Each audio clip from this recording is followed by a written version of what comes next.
Road cross பண்ணிச்சு. இப்பதான் இந்த சைடுல இருந்து இப்படி கிராஸ் பண்ணிட்டு வருது பாரு. ரோஷன் எங்க பாரு.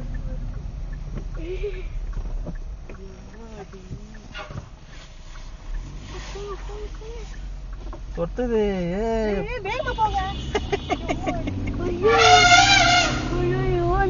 தொட்டுதா? இவரு வேற ஃபாஸ்டா போவாம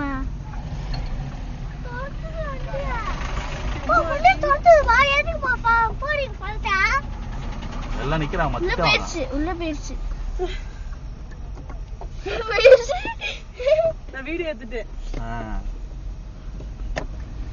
பைத்தக்கார நடுவுல நிக்கிறான் லூசு. நம்மள துரத்தி வந்தது.